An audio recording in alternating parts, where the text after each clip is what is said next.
Welcome to LBS Inter College, Jagdishpur. Please subscribe this channel. Hello student. हम लोग 9th का देख रहे थे, क्लास 9th का नंबर सिस्टम, संख्या पद्धति। और संख्या पद्धति में हमने आपको उसका भाग 1 में बताया था, जिसमें इंट्रोडक्शन बताया था आपको, और भाग 2 भी बताया था। उसके बाद मैंने आपको एक्सरसाइज 1.1 बताया था, मतलब प्रश्नावली 1.1 बताया था। अब हम देखेंगे प्रश्नावली 1.2, या फिर आप इसको बोल सकते हैं एक्सरसाइज 1.2। तो प्रश्नावली 1.2 हम देखेंगे। इसमें जो भी क्वेश्चंस हैं, तो इसमें हम कोशिश करेंगे कि इसका 2 क्वेश्चंस कर लें पहले, है ना। 2 क्वेश्चन एक वीडियो में देखेंगे और जो क्वेश्चंस है वो अगले वीडियो में देखेंगे। तो देखते हैं। इसमें जो है, नीचे दिए गए कथन सत्य या असत्य है, कारण के साथ उत्तर दीजिए। प्रश्न नंबर 1 आपका क्या है? बहुत इजी क्वेश्चन है। नीचे दिए गए कथन सत्य है या असत्य है, कारण के साथ उत्तर दीजिए। तो हमें क्या करना है, यहाँ पे सत्य और असत्य बताना है। क्या बताना है? सत्य और असत्य। कौन सा सत्य है और कौन सा असत्य है। और सत्य असत्य बताने के साथ साथ हमको रीजन भी देना है, कारण भी देना है कि किस कारण से वो सत्य हुआ और किस कारण से वो क्या हो गया, असत्य हो गया। तो बहुत इजी तरीके से हम देखेंगे। देखिए, इसमें जो पहला नंबर क्वेश्चन आपको दिया गया है, प्रत्येक अपरिमेय संख्या। देखिए पहला नंबर जो है, प्रत्येक अपरिमेय संख्या एक वास्तविक संख्या होती है। ध्यान सुनिएगा, बोला जा रहा है कि प्रत्येक अपरिमेय संख्या, क्या बोला जा रहा है?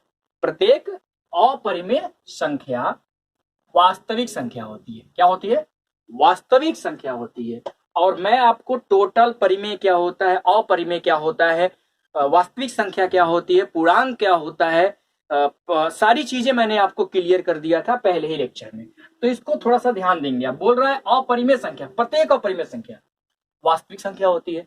अच्छा, खुद बताइए आप, क्या प्रत्येक अपरिमेय संख्या वास्तविक संख्या होती है कि नहीं होती है? प्रत्येक अपरिमेय संख्या वास्तविक संख्या होती है कि नहीं? पहले बात करूंगा वास्तविक संख्या की। तो वास्तविक संख्या के बारे में मैंने आपको बताया था। वास्तविक संख्या के लिए यहाँ मैं दिखाता हूँ, क्लियर है जो। वास्तविक संख्या मैंने आपको बताया था कि अगर मैं यहाँ पे एक रियल लाइन ले लूं, वास्तविक रेखा ले रहा हूँ यहाँ पे मैं संख्या रेखा, और यहाँ पे 0 लिखा जाए, यहाँ पे 1, यहाँ पे 2, यहाँ पे 3, इधर चलते हैं तो क्या होता है -1, यहाँ पे -2, यहाँ पे -3, ऐसे आगे बढ़ता चला जाता है। बताए थे ना। तो यहाँ पे आपका क्या बोला गया है? प्रत्येक अपरिमेय संख्या। अब ध्यान दीजिएगा, ये 1, 2, 3 ये सब क्या है? ये सब है क्या? ये सब परिमेय संख्या है कि नहीं है? ये सब तो परिमेय संख्या है। 1 भी परिमेय संख्या, 2 भी, 3 भी। अब क्या अपरिमेय संख्या इसमें कहीं है क्या? हाँ, अपरिमेय संख्या भी है।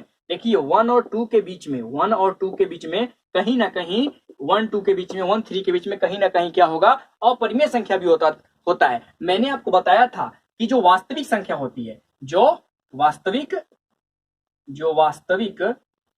संख्या होती है, वह 2 चीजों से मिलकर बनती है। किससे? 2 चीजों से मिलकर बनी होती है। किससे? अपरिमेय से, अपरिमेय संख्या से, और किससे? परिमेय संख्या से।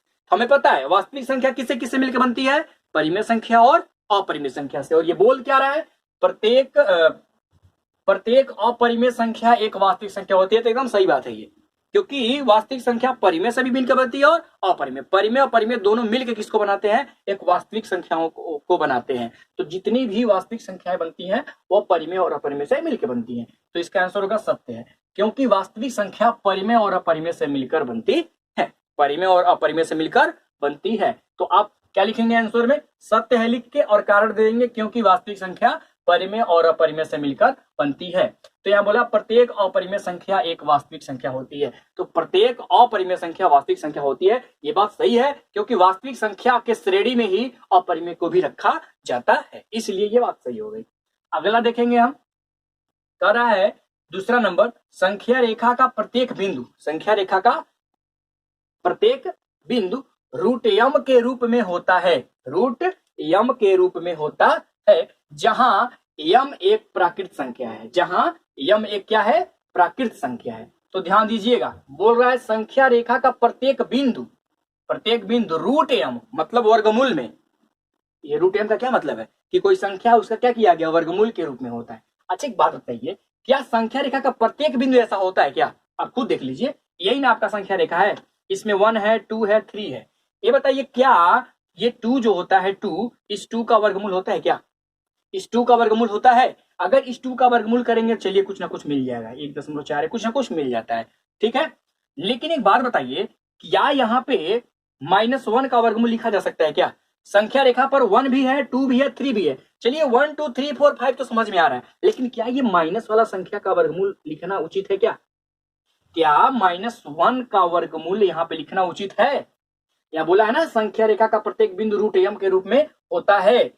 तो हम आपको बता दें, जितनी भी प्राकृतिक संख्या हैं उनका तो रूट हो जाएगा, उसका रूट हम ले सकते हैं, लेकिन जितने भी ये माइनस वाली संख्याएं हैं उनका हम रूट नहीं ले सकते हैं। देखिए -1 -2 -3, इसका रूट अगर आप लेंगे तो ये वास्तविक संख्या नहीं मिलेगा, इसका वर्गमूल जो होगा ये वास्तविक संख्या नहीं होता है। ये वास्तविक संख्या नहीं बल्कि ये क्या बन जाएगा, एक काल्पनिक संख्या बन जाएगा। क्या बन जाएगा?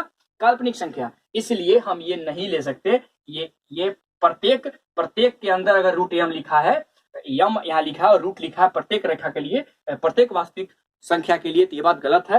यहाँ बोला है संख्या रेखा का प्रत्येक बिंदु, तो प्रत्येक बिंदु रूट m के रूप में नहीं लिखा जा सकता। सिर्फ कुछ ही होते हैं जिनको लिखा जा सकता है, ये माइनस वाले तो कभी भी लिखे नहीं जा सकते, क्योंकि माइनस वाला अगर आप लिखेंगे तो यम के जगह पे आपका -2 हो गया, मान लीजिए, तो कितना हो जाएगा -√2, जो कि क्या है, ये नहीं लिखा जा सकता क्योंकि ये वास्तविक रेखा पर नहीं आता है। -√2 अंडर रूट में वास्तविक संख्या पे आता ही नहीं है, तो ये बात क्या हो गई, गलत हो गई। तो आंसर में क्या लिखेंगे, असत्य। क्या लिखेंगे, असत्य, क्योंकि रूट -m, देखिए माइनस की जब बात करेंगे प्लस तक तो ठीक है, अगर यहाँ +m है तो ठीक है, लेकिन जब माइनस वाला इसमें का, जब वास्तविक रेखा का जब आप माइनस वाला कोई अंक लेना स्टार्ट करेंगे रूट के साथ, तो उस कंडीशन में प्राकृतिक संख्या का वर्गमूल नहीं है। देखिए √-m एक प्राकृतिक संख्या का वर्गमूल नहीं है और -√m एक वास्तविक संख्या भी नहीं होती है, ठीक है। तो ना वास्तविक संख्या होती है ये चीज, ये √-m, और ना ही प्राकृतिक संख्या होती है, दोनों नहीं होती है।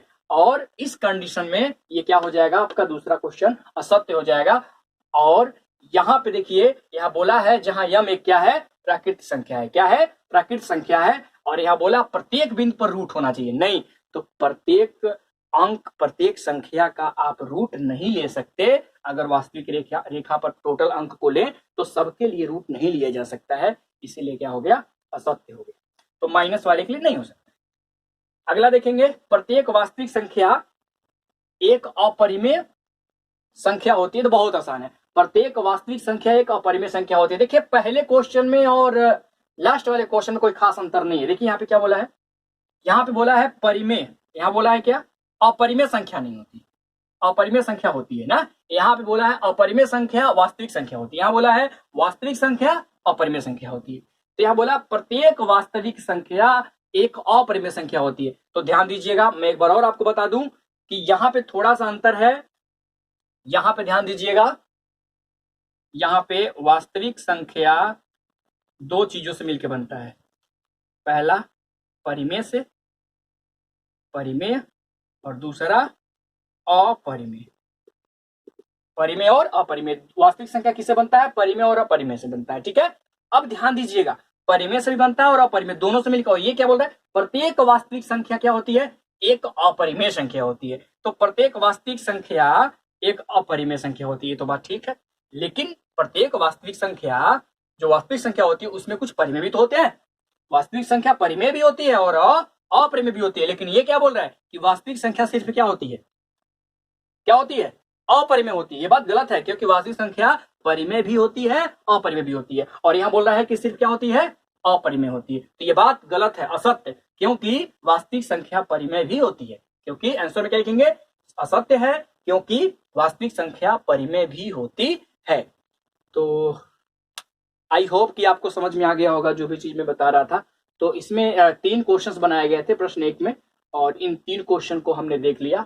और इसके बाद जो अगला क्वेश्चन है प्रश्न नंबर 2, वो हम अगले वाले लेक्चर में देखेंगे, और हम कोशिश करेंगे कि प्रश्न नंबर 2 और प्रश्न नंबर 3 अगले लेक्चर में देखें, और उसके बाद जो एक आध क्वेश्चन बच जाएंगे उसको अगले वाले लेक्चर में देख लेंगे। मतलब मैं कोशिश करूंगा कि इसका मैं 3 लेक्चर आपको अलग अलग वीडियो का बनाऊं, 3 लेक्चर बनाओ। 3 लेक्चर से मैं कोशिश करूंगा कि पूरा चैप्टर क्या हो सके, समाप्त हो सके, जिससे क्लियर आपको सारी चीज समझ आ सके।